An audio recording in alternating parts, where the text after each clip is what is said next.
आजच्या या अध्यायामध्ये आपण पाहणार आहात डाटा मेनू पार्ट 4 म्हणजेच राहिलेले काही ग्रुप आहेत त्याचा आपण पाहणार आहोत. तर ते ग्रुप्स पाहण्यापूर्वी आपण डाटा व्हॅलिडेशनमधील राहिलेले कस्टम हे ऑप्शन व कन्सोलिडेटमधील एक उदाहरण असं प्रथम पाहणार आहोत. तर त्यासाठी आपण आपलं एक्सेल वर्कबुक ओपन करू. नमस्कार मित्रांनो, मी आहे भागुजी बुरुड. चला शिकूया या माझ्या चॅनलमध्ये आपलं स्वागत आहे. खरं तर मला एक गोष्ट निदर्शनास आलेली आहे. ह्या माझ्या व्हिडिओजना व्ह्यूज आहेत, म्हणजे आपण पाहत आहात, परंतु एक खंत आहे की त्याला लाईक करत नाही कोणी. तर लाईक केलं आणि लाईक जास्त प्रमाणात आले तर मला सुद्धा व्हिडिओ करण्यास जास्त उत्साह येईल आणि मी चांगले चांगले व्हिडिओ करत जाईल आणि व्हिडिओची ही शृंखला कायम चालू राहील. व्ह्यू असून देखील लाईक होत नाहीत, त्यामुळे जरा खंत वाटते. तर मित्रांनो, लाईक पण करत जा आणि व्हिडिओ शेअर पण करत जा. तर चला आपण आपल्या आजच्या विषयाकडे वळूया. तर आपण आता डाटा व्हॅलिडेशनमध्ये डाटा मेनूमधील डाटा व्हॅलिडेशन ह्या प्रकारातील राहिलेला एक पार्ट पाहणार आहोत. तो काल म्हणजे मागच्या 3 नंबर पार्टमधून चुकीने राहून गेला होता. तर आपण आता डाटा व्हॅलिडेशनमध्ये आलेलो आहोत. इथे सेटिंगमध्ये इथं एनी व्हॅल्यू जे लिहिले त्याच्यावर क्लिक केल्यानंतर शेवटचा ऑप्शन आहे कस्टम. ह्या कस्टम ऑप्शनमध्ये जाऊया आपण. आणि आता इथे कस्टम ऑप्शनमध्ये गेल्यानंतर इथे फॉर्म्युला लिहायला सांगतोय पहा. तर आपण पहिल्यांदा इथे जाणार आहोत. आता इथे हे सॅलरी म्हणजे आकड्यांमध्ये आहे. आता इथे आपल्याला काय करता येईल, इथे ही सॅलरी आहे तर ही फिगरमध्येच लिहिली जावी, आकड्यामध्येच लिहिली जावी. इथे टेक्स्ट येऊ नये म्हणून आपण फॉर्मॅट करू शकतो. तर यासाठी हे सिलेक्ट केलं आपण. इथं डाटा व्हॅलिडेशनला गेलो. डाटा व्हॅलिडेशनवर क्लिक केल्यानंतर सेटिंगमध्ये एनी व्हॅल्यूमध्ये गेल्यानंतर कस्टम हे सिलेक्ट केलं आणि इथे आपण एक फॉर्म्युला लिहिणार आहोत. तर तो इक्वल टू साईन. आता इथे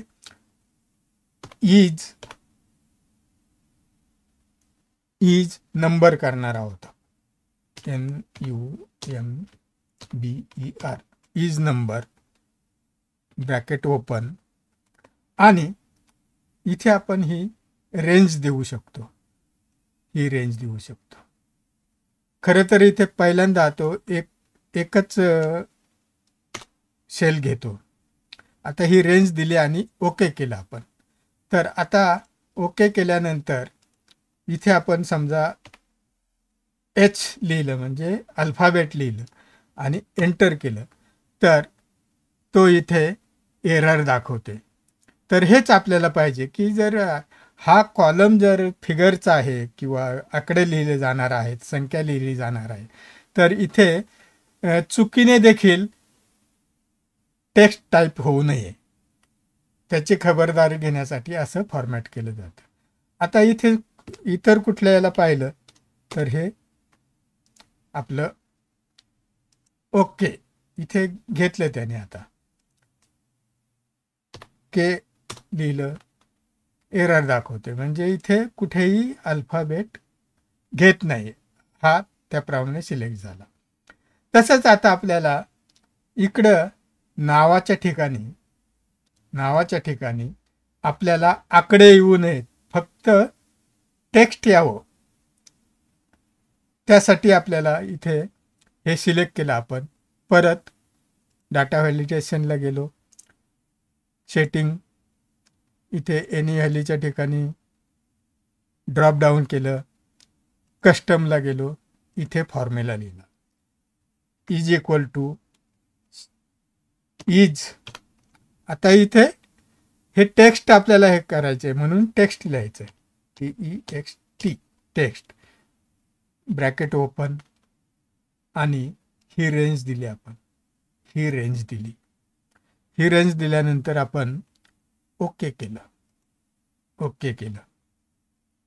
आता आपल्याला इथे आकडा टाकला तर घ्यायला नाही पाहिजे, हे असं आलं पहा. तर अशा प्रकारे हे दोन्ही आपण फॉर्मॅट केले, डाटा व्हॅलिडेशनच्या माध्यमातून आपण फॉर्मॅट केले. इथे आकडा येणार नाही, कुठलीही फिगर येणार नाही, आणि इथे टेक्स्ट येणार नाही. तर असं हे कस्टम ऑप्शन आहे, तर त्याचा वापर आपण करू शकतो. पुढे जाऊया. इथे कन्सॉलिडेट हे जे ऑप्शन आहे त्यात आपण अजून एक उदाहरण पाहणार आहोत. आपण मागच्या अध्यायात पाहिलं होतं की 3 वेगवेगळ्या फाईल्सची बेरीज करून एकत्र आणलं जात आहे, पण इथे एकच टेक्स्ट आहे, एकच शीटवर आहे सगळं. तर हे पण आपल्याला करता येऊ शकतं. फक्त एवढंच सांगायचं आहे मला की हे आपण पूर्ण सिलेक्ट केलं, इथे कन्सॉलिडेशनला गेलो, इथे ऑप्शन अनेक आहेत बरं का. सम करा, काउंट करा, ॲव्हरेज काढा, मॅक्झिमम, मिनिमम वगैरे वगैरे, पण आपण समच ठेवणार आहोत. आता इथं रेफरन्स विचारला आहे, इथे रेफरन्स विचारला, तर रेफरन्स हाच देणार आहे आपण. हे पूर्ण टेक्स्ट, हे पूर्ण दोन्ही कॉलम इथे देणार आहोत. आणि आता आपण इथे ॲड करणार आहोत. तर ॲड करताना A12 हे ॲड झालेले, ॲड झालेलेच आहे अगोदर.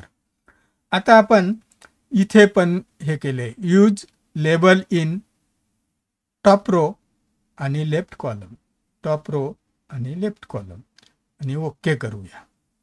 ओके केलं.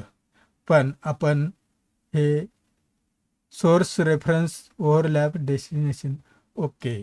तर आपण इथे सिलेक्ट केलेलं नाही आहे कुठे घ्यायचे ते. पहिल्यांदा हे सिलेक्ट करूया आणि मग आपण कन्सॉलिडेशनला गेलो, आणि हे सगळं आता आलेलंच आहे. रेफरन्स फक्त राहिला, रेफरन्स घेऊया. रेफरन्स घेतला आणि ओके केलं. तर हे पहा, इथे बरीच मोठी लिस्ट आहे लांबलचक, पण इथे शॉर्टमध्ये काय आलं, ॲपल 494 विकले गेलेत, बनाना 402, पायनॅपल 424 आणि पपई 254. असं ह्या छोट्या याच्यात सगळं सामावून घेतलं. असं हे कन्सॉलिडेशन आहे. तर आपण आजच्या विषयाकडे वळणार आहोत, फोरकास्ट आणि आउटलाईन. सर्वात पहिला ऑप्शन व्हॉट इफ अनालिसिस हे ऑप्शन आहे. त्या ऑप्शनमध्ये गेल्यानंतर आपल्याला 3 सब ऑप्शन्स मिळतात, सिनारिओ मॅनेजर, गोल शीट आणि डाटा टेबल असे. सर्वात प्रथम आपण पाहणार आहोत सिनारिओ मॅनेजर. हे सिनारिओ मॅनेजर पाहत आहोत. ही एक महत्त्वाची टर्म आहे, पण याच्यात आपण उदाहरणादाखल पहिल्यांदा हे घेतलेलं आहे. एक मार्कशीटचं, विद्यार्थ्यांचं मार्कशीट आहे आणि ते आपण घेतलेलं आहे, तो हा डाटा घेतलेला आहे. तर इथे आपण काय करतोय माहिती आहे का, हा एवढाच डाटा सिलेक्ट करतो. तर ह्या सिनारिओ मॅनेजरमध्ये जास्तीत जास्त 32 सेलचा डाटा सिलेक्ट करता येतो. आपण एवढेच केलेले आहेत सिलेक्ट. आणि आता आपण सिनारिओ मॅनेजरला जाऊया. सिनारिओ मॅनेजरला गेल्यानंतर आपण काय करणार आहोत, इथे ॲडवर जाणार आहोत. ॲडवर गेल्यानंतर इथं सिनारिओ नेम विचारले, तर इथे आपण मार्क्स असं देऊ, MARK मार्क्स असं देऊया. आणि इथे चेंजिंग सेल्स कोणते घेतले आहोत? B2 ते E7, B2 ते E7 असे सेल घेतलेले आहेत आपण. आणि इथे आता ओके करूया. ओके केलं. पुन्हा इथे ॲड करणार आहोत आपण. ॲडवर क्लिक केलं, पुन्हा दुसरं आलं तर दुसरं घेणार नाही आहोत आपण, कॅन्सल करूया ते आणि क्लोज करूया. इथे आता आपला सिनारिओ मॅनेजरमध्ये हा डाटा ॲड झालेला आहे. आता पहा, आपला हा डाटा कुणीतरी फाईल ओपन केली आणि त्या फाईलमध्ये छेडछाड केली. म्हणजे इथे काहीतरी अक्षरच लिहून ठेवलं, अजून असं काही शब्द लिहून ठेवले. म्हणजे थोडक्यात आपली फाईल ही डिस्टर्ब केली. तर आणि फाईल बंद करून ठेवली. आपण आल्यावर पाहिल्यावर इथे काय झालेलं आहे? हे सगळं विचित्रच झालेलं आहे. काही ठिकाणी काही डाटाच नाही आहे, डिलीट झालेला आहे. तर हे काय झालेलं आहे? आता आपल्याला प्रश्न पडेल की आता हे परत कसं आणायचं. म्हणून आपण परत सिनारिओ मॅनेजरला जाणार. त्याचा उपयोग काय होतोय पहा आपल्याला. इथे सिनारिओ मॅनेजरला गेलो आणि इथे आपलं ह्या नावाचं शीट आहेतच, हे शीट आहेच.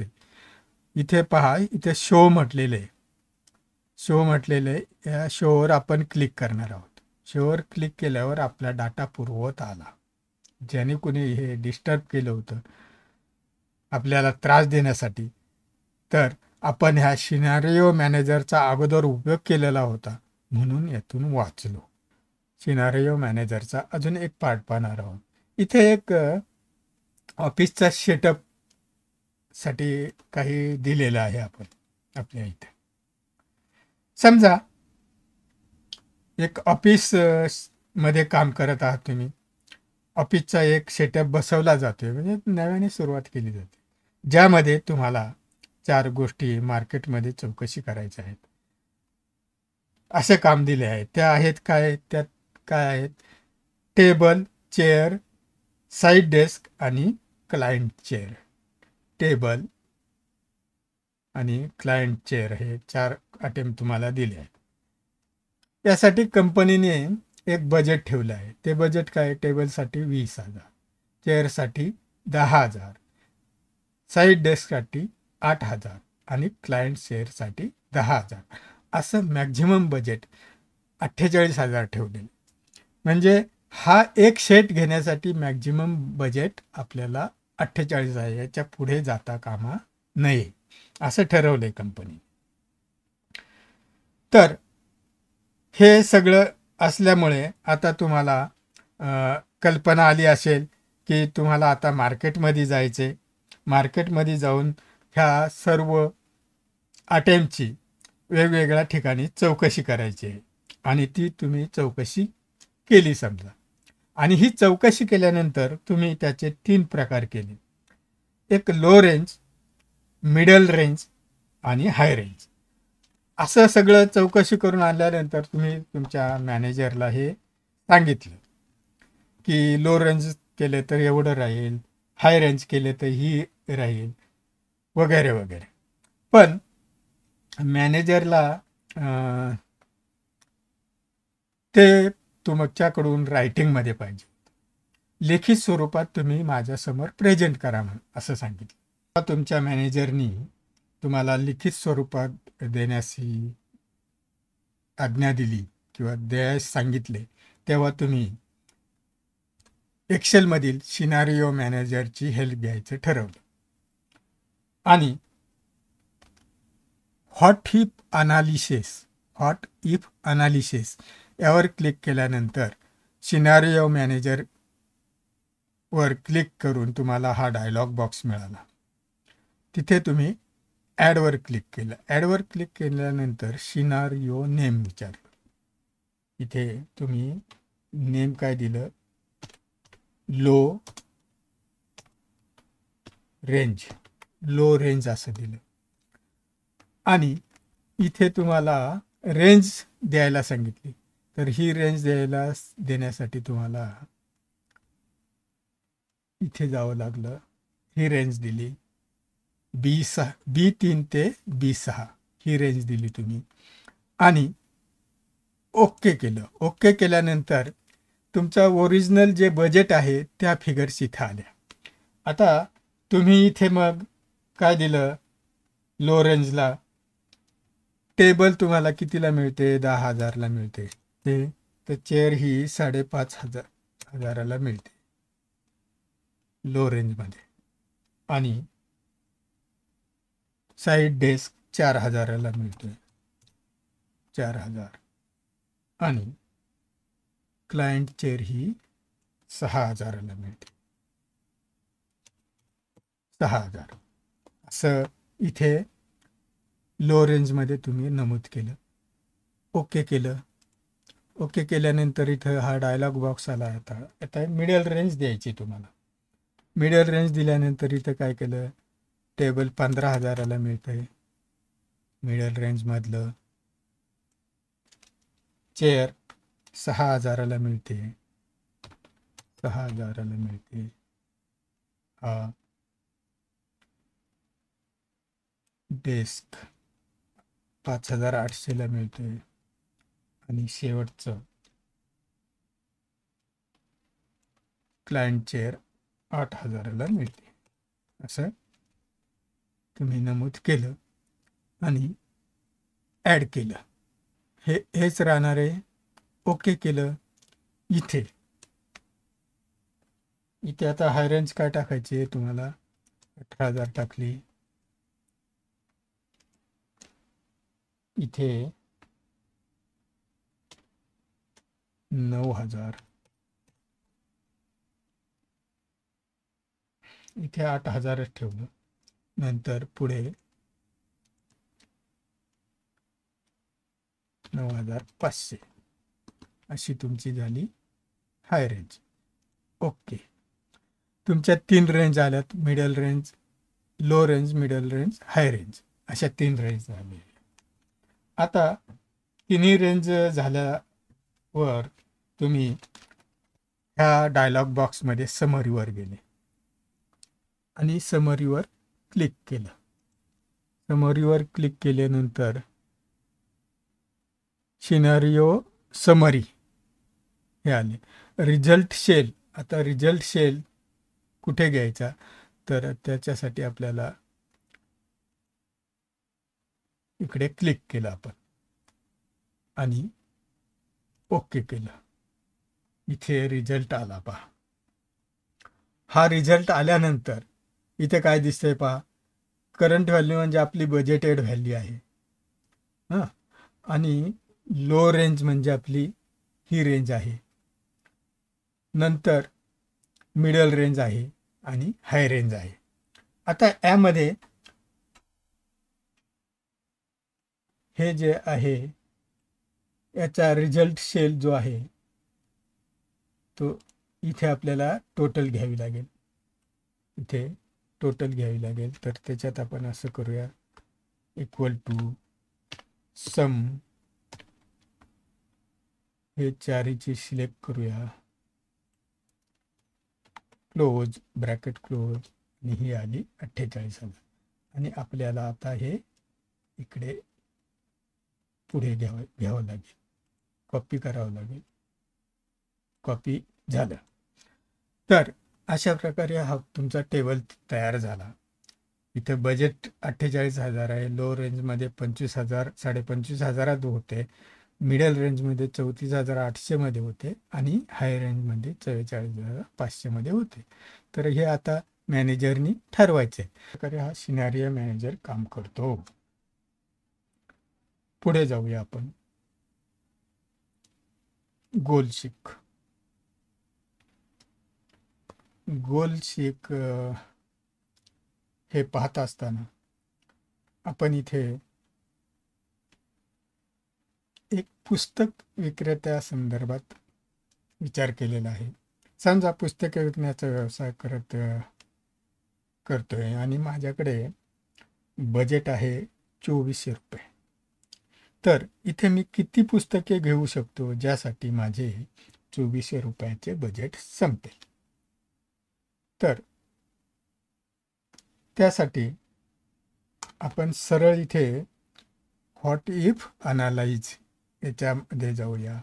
इथे गेलो आणि गोल शिकवर क्लिक केलं. गोल शिकवर क्लिक केल्यावर एक डायलॉग बॉक्स ओपन होईल. तर आपण ह्या डायलॉग बॉक्स ओपन झाल्यानंतर सेट सेल असं म्हटलेलं आहे. सेट सेल म्हणजे आपल्या टार्गेट काय आहे तर ते इथे द्यायचं आहे. टार्गेट दिलं आणि बजेट काय आहे माझं तर 2400 रुपयाचं बजेट आहे.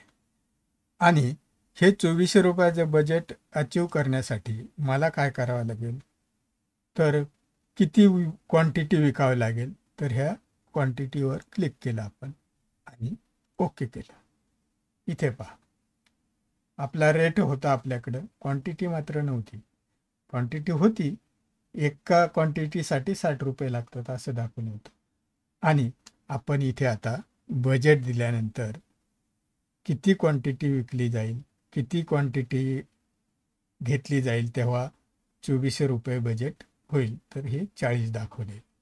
40 पुस्तके विका म्हणजे तुमचं 2400 रुपयाचं बजेट होईल. तर असं हे झालं. त्याच्यानंतर इथे दुसऱ्या उदाहरणात काय दिलंय, रेट दिलाय. रेट घ्यायचा आहे आपल्याला, रेट काढायचा आहे. दुसऱ्या उदाहरणात रेट काढायचा आहे. इथे आपण क्वांटिटी काढली, इथं रेट काढायचा आहे. क्वांटिटी मात्र आपल्याकडे आहे 120 आहे क्वांटिटी. तर हे काढण्यासाठी आपण परत हे सिलेक्ट केलं, इथे गेलो, गोल शिकला गेलो आणि सेट सेल. तर इथे आपण हा सेल फिक्स केला तिथे आणि किती व्हॅल्यू पाहिजे मला 3600 रुपये मिळाले पाहिजेत. तर हा कुठला सेल चेंज करायचा तर रेट पाहिजे आपल्याला. इथे रेट टाकला आणि ओके केलं. तर पहा 120 पुस्तके आहेत आणि ती 3600 रुपये मिळायला हवे असले तर रेट काय ठेवाल तुम्ही 30 रुपये पर बुक असा रेट ठेवाल तुम्ही. असं आहे. आता याच्यात अजून एक पुढचा विषय मांडलेला आहे जो आहे, हे सिलेक्ट करूया आपण. इथे एकदम तुम्हाला मिळणार आहे. 120 पुस्तकं विकली तर किती मिळणार आहे, 160 विकली तर किती मिळणार आहे, 140 विकल्यावर किती मिळणार आहे आणि 225 विकल्यावर किती मिळणार. ते एकाच ऑप्शनने किंवा एका क्लिकनी तुम्हाला हे मिळणार आहे. आता हे सिलेक्ट केलं, पुन्हा इथे गेलो. आता मात्र आपण गोल शिकला नाही जाणार आहोत. डाटा टेबल हा तिसरा ऑप्शन आहे, त्याला क्लिक केलं. Data table. तर डाटा टेबलमध्ये इथे विचारले इनपुट सेल, इनपुट कॉलम. तर इथे दिलं आपण कुठलं 60 हे दिलं. तर काय येईल आता पहा, हे आलं उत्तर आपल्याला. इथे हा रेट काय होता 60 रुपयांनी हे 2400 रुपये आलेत की नाही, म्हणून आपण ह्या कॉलममध्ये रेट लिहिला. इथे रेट लिहिलेला नाही आहे म्हणून इथून तो रेट दिला. आणि 120 पुस्तकांसाठी 4800 रुपये लागतील, 160 साठी 6400, तसेच 250 पुस्तकांसाठी 10,000 जातील. असं हे डाटा टेबलमधून आपल्याला हे उत्तर मिळाले. इथे आपण व्हॉट इफ अनालिसिसमध्ये हे तिन्ही ऑप्शन पाहिले, सिनारिओ मॅनेजर, गोल शिक, डाटा टेबल. डाटा टेबलचं अजून एक उदाहरण आपण पाहूया फार तर हे डाटा टेबलचं उदाहरण इथे आपण घेऊया. ह्या उदाहरणामध्ये काय केले, ही एक व्हॅल्यू आहे, ही दुसरी व्हॅल्यू आहे आणि ह्या दोन व्हॅल्यूचा गुणाकार इथे दाखवला आहे. तर इथे गुणाकार करताना इज इक्वल टू हे गुणिले C4 असं करून एंटर केल्यावर त्याचा गुणाकार इथे आला. आता इथे आपल्याला एक टेबल मांडायचं आहे, डाटा टेबल मांडायचं आहे. म्हणून मी इथे घेतलं 12, 15, 18, 24, 25 आणि 30. अजून काय घ्यायचं, 32 घेतलं, 35 घेतलं, 1 2 4 आणि 4 8 9 अजून एक घ्यायला लागेल, 40 घेतलं. चला, आता इकडे पण आपल्याला ॲड करायचं आहे. हे 10 पर्यंत ॲड करणार आहोत आपण. आणि हे 10 पर्यंत ॲड करण्यासाठी आपण होम मेनूमध्ये जाऊन फिल सिरीजचा उपयोग करणार आहोत. हे फिल सिरीजला गेलो आपण. फिल सिरीजला गेल्यानंतर आपल्याला हे कॉलममध्ये घ्यायचे आहेत. कॉलमवर क्लिक केलं आणि इथे आता आपल्याला ऑप्शन आलं कितीपर्यंत. स्टेप व्हॅल्यू 1 1 आहे, स्टेप व्हॅल्यू दुसरी किती आली 10 आणि ओके केलं. इथे डायरेक्ट आले आपल्याला. तर हे 5 आणि 5 5 आणि 5 10 असं आलं. आता आपण काय करणार आहे पहा, हे पूर्ण सिलेक्ट करणार आहे. आता आपल्या ह्या टेबलमध्ये आपल्याला डायरेक्ट रकमा आल्या पाहिजेत. तर हे करताना आपण काय करणार, आपला डाटा मेनूमध्ये व्हॉट हीप अनालाइजमध्ये गेलो, डाटा टेबलला गेलो. आता रो इनपुट सेल हे घेणार आहे आपण आणि दुसरा कॉलम इनपुट सेल हा घेणार आहे. आता ओके करणार. ह्या पूर्ण टेबलचं टोटल ज्या हे गुणिले असं करून जे येणार होतं ते इथे आलेले आहे. तर अशा प्रकारे हे डाटा टेबल तयार होतो. तर त्यात अजून एक ऑप्शन दाखवायचं होतं तुम्हाला, म्हणून ते दाखवलं. आता आपण आलोय इथल्या फोरकास्टमधील ॲक्च्युअल फोरकास्ट शीटवर. तर हे फोरकास्ट म्हणजे लक्षात आलं तुम्हाला, भविष्य सांगायचे. आता इथे एका ऑफिसचा हा डाटा आहे. हे मंथ्स आहेत, म्हणजे 1 ते 6 महिन्यापर्यंत त्यांचा रेव्हेन्यू किती जमा झाला तर ते दाखवलेलं आहे. पहिल्या महिन्यात 50,000, दुसऱ्या महिन्यात 60,000, तिसऱ्या महिन्यात 75,000. चौथ्या महिन्यात मात्र तो रेव्हेन्यू कमी झालेला आहे. 5व्या महिन्यात पुन्हा वाढला आणि 6व्या महिन्यात थोडा कमी झाला. तर हा डाटा आहे. आता आपण फोरकास्टवर क्लिक करणार आहे. तर फोरकास्टने आपल्याला हा चार्ट दाखवला, त्याचा ह्या डाटाचा आपल्याला चार्ट दाखवला. तर हा चार्ट दाखवल्यानंतर इथे विचारलं जाते क्रिएट करायचे का. फोरकास्ट एंड किती, 8व्या महिन्यापर्यंत, आपण 9व्या महिना पण देऊया. तर इथे क्रिएटवर क्लिक करूया. क्रिएटवर क्लिक केल्यानंतर आपल्याला इथे हे चार्ट आलेला आहे. हा चार्ट आपण इकडे घेऊया. इकडे जरा आता हा चार्ट आला. आपण हा चार्ट अनालाइज करणार आहोत, चार्ट पाहणार आहोत. पहा, आता हा अनालाइज करणार आहोत आपण.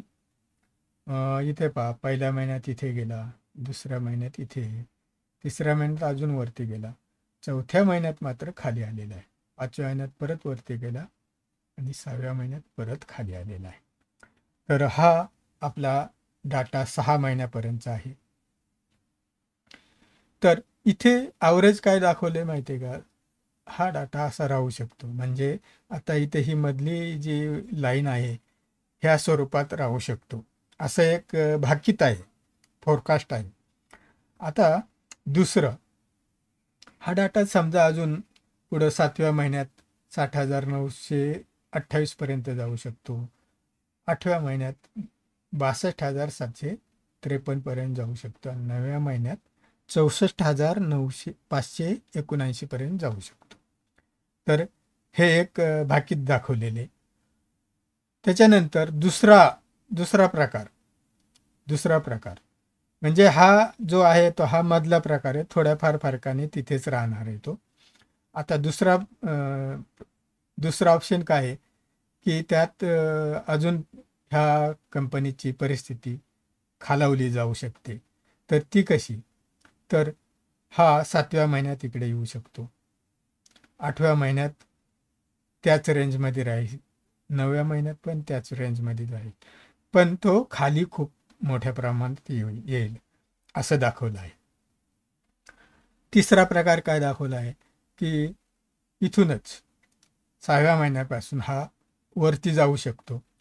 हे मागचा ट्रेंड पाहून हे भाकीत केले जाते.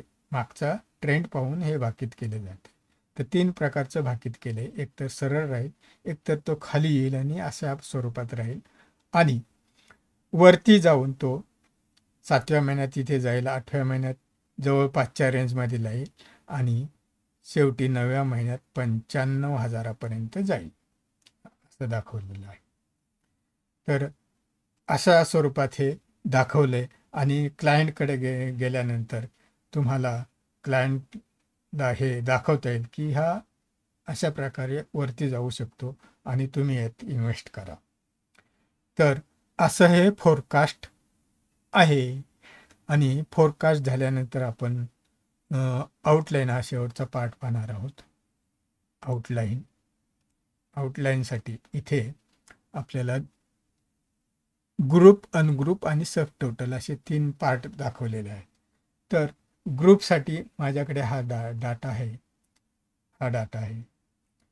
तर हा डाटा जो आहे त्याच्यात ग्रुप बनवायचे झाले तर मी समजा आता हा गोव्याचा ग्रुप बनवायचा म्हटलं तर इथे ग्रुपवर जाईल, ग्रुपवर क्लिक करेल आणि ओके केलं तर हा गोव्याचा ग्रुप बनला गेला. आणि इथे मायनसवर क्लिक केलं तर हा इथे गोवा इथे जाऊन थांबतो की हा डिसअपेअर होतोय. पहा, याच्यावर क्लिक केलं की हा पुन्हा आपल्याला दिसेल गोवा. तसंच समजा आपण उत्तराखंडचं केलं, उत्तराखंडचा ग्रुप बनवला, ग्रुप ओके, तर हा ग्रुप झाला, इथपर्यंत ग्रुप झाला. पहा, गोवाचा एक ग्रुप आणि उत्तराखंडचा एक ग्रुप झाला. तर अशा प्रकारे हा ग्रुप होतो. आणि हा ग्रुप जर अनग्रुप करायचा असेल तर इथे आपल्याला जावं लागेल आणि इथे अनग्रुपवर क्लिक करावं लागेल. हे एक उत्तराखंड अनग्रुप झाला. आता परत आपल्याला जावं लागेल अनग्रुपवर. अनग्रुप इथे गेला नाही, याला सिलेक्ट करूया आपण. इथे गेलो, अनग्रुप केलं, हे अनग्रुप झालं. तर अशा प्रकारे ग्रुप अनग्रुप आहे. आणि पुन्हा सब टोटल पाहिजे असेल तर आपण पुन्हा हे पूर्ण सिलेक्ट करूया आणि सब टोटलवर क्लिक करूया. आता सब टोटल ही कशावरच्या आधारावर पाहिजे आपल्याला? स्टेटच्या आधारावर पाहिजे पहिली, आणि त्याच्या अंतर्गत कशाला पाहिजे? सब टोटल ॲड कशावरून करायचे? तर सेल्समधून करायचे. आणि आपण आता इथे क्लिक करूया. तर ही आली सब टोटल, दिल्लीची सब टोटल आली, गोव्याची सब टोटल आली, उत्तराखंडची सब टोटल आली. आता आपण इथे जे मायनसवर क्लिक केलं तर हे फक्त दिल्लीची सब टोटल फक्त दिसेल, गोव्याची फक्त सब टोटल दिसेल, उत्तराखंडची फक्त सब टोटल दिसेल. आणि या प्लसवर क्लिक केल्यानंतर दिल्ली परत दिसेल, गोवा परत दिसेल आणि उत्तराखंड परत दिसेल. तर अशा प्रकारे सब टोटल आपल्याला डायरेक्ट आणता येऊ शकते ग्रुप वाईज. आपण जो पण ग्रुप डिसाईड करू त्याप्रमाणे आपल्याला ती टोटल येत जाईल. तर अशा प्रकारे आजचा आपला हा अध्याय इथे संपतो आहे. आजचा अध्याय लाईक करा, शेअर करा आणि जर आपण अजून सबस्क्राईब केलं नसेल तर मात्र सबस्क्राईब करायला विसरू नका. धन्यवाद.